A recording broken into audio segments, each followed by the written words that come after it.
இலங்கையின் முதற்தர சுற்றுலா தலம் ரீச்சாவின் மாபெரும் உணவு திருவிழா செப்டம்பர் மாதம் 5, 6 மற்றும் 7 தேதிகளில் இன்றைய டிக்கெட்டுகளை பெற்றுக் கொள்ளுங்கள்.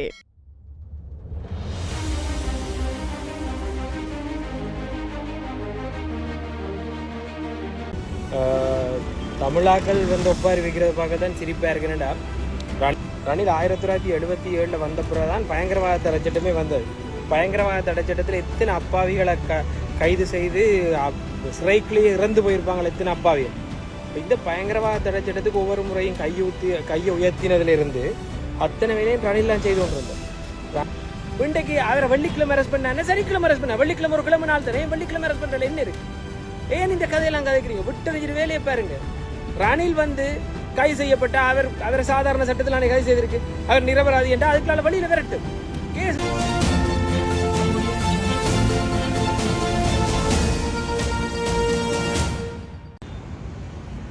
வணக்கம். இந்த ரணில்ட கைதுக்கு தொடர்ச்சியாக நேற்றிலிருந்து ஒப்பாரி வச்சு கொண்டிருக்கிற ஆக்கள் இருக்கட்டும், அதில் பிரச்சனை இல்லை. ஆனால் அதில் தமிழாக்கள் ஒப்பாரி வைக்கிறது பார்க்க தான் சிரிப்பாக இருக்குன்னுடா. ரணில் 1977 அரசியலில் இருக்கிற ஒரு ஆள். ரணில் 1977 வந்த பிறகுதான் பயங்கரவாத தடைச்சட்டமே வந்தது. பயங்கரவாத தடைச்சட்டத்தில் எத்தனை அப்பாவிகளை கைது செய்து சிறைக்குள்ளேயே இறந்து போயிருப்பாங்களே எத்தனை அப்பாவிகள். இந்த பயங்கரவாத தடைச்சட்டத்துக்கு ஒவ்வொரு முறையும் கையை உயர்த்தினதுலேருந்து அத்தனை வேலையும் ரணில்லாம் செய்து கொண்டு இருந்தோம். ரணில் ஜனாதிபதியாக இருந்த இந்த கடந்த 2022 24 வரைக்குமே உங்களுக்கு தெரியும், மட்டக்களப்பில் 2023 இடம்பெற்ற மாவீரர் நாள் நிகழ்வில் 11 பேர் பயங்கரவாத தடைச்சட்டத்தில் கைது செய்யப்பட்டவங்க. அரவிந்தன் ரணில் காலத்தில் பயங்கரவாத தடைச்சட்டத்தில் கைது செய்யப்பட்டிருக்காங்க. இப்படி எந்த அர்த்தமும் இல்லாமல் ரணிலால் எவ்வளோ பேர் கைது செய்யப்பட்டு துன்பங்கள் எல்லாம் அனுபவிச்சிருக்காங்க. ரணில் சந்திரிகா காலத்தில் நாங்கள் ஏற்றுக்கொள்ளாவிட்டாலும் சந்திரிகா பேக்கேஜ் என்ற ஒரு தீர்வு திட்டத்தை கொண்டிருக்கல. அது ஒரு கிட்டத்தட்ட ஒரு பெரிய ஒரு அதிகார பயிர் வேண்டு நினைச்சவங்க கொண்டிருக்கல. அதை பார்லிமெண்ட்டில் வச்சு எரிச்சால்.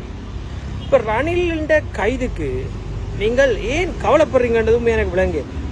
அட்லீஸ்ட் ரணில்ட கைதை பற்றி பேசாமல் இருந்தால் கூட பரவாயில்லை. அது கவலைப்படுற ஒரு விஷயம் இல்லை. மற்றது அரசாங்கம் அவரை பயங்கரவாத தடைச்சட்டத்தில் கைது செய்யலை, புள்ளியான பயங்கரவாத தடைச்சட்டத்தில் கைது செய்திருக்கு.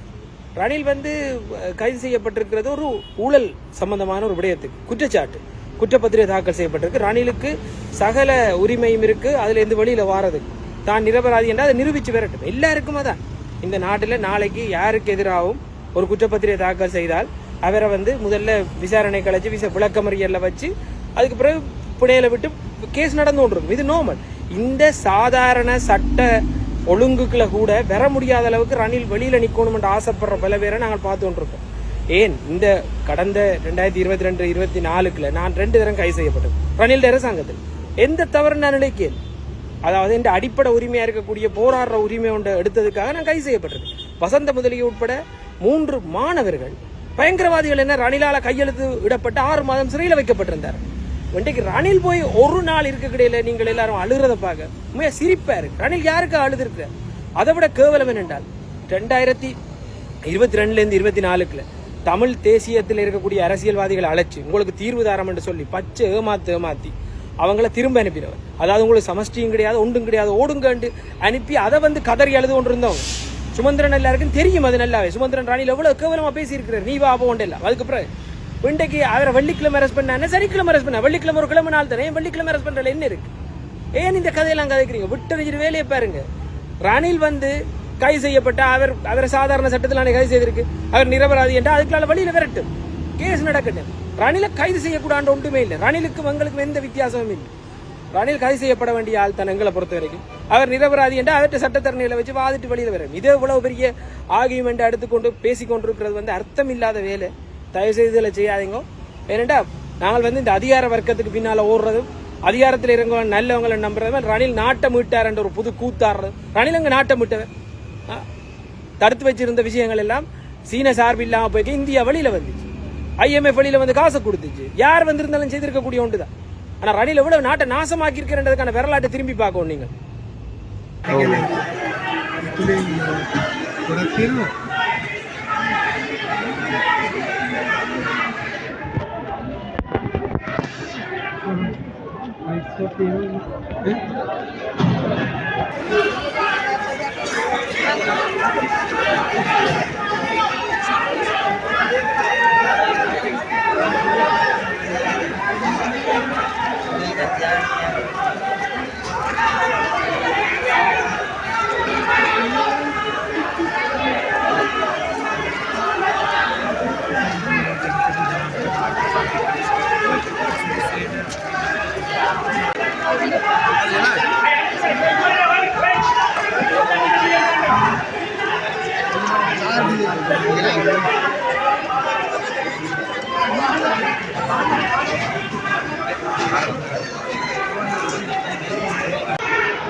Paine ko aisa.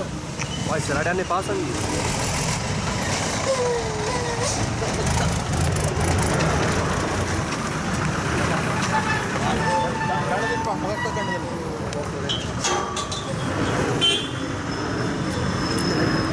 Wala.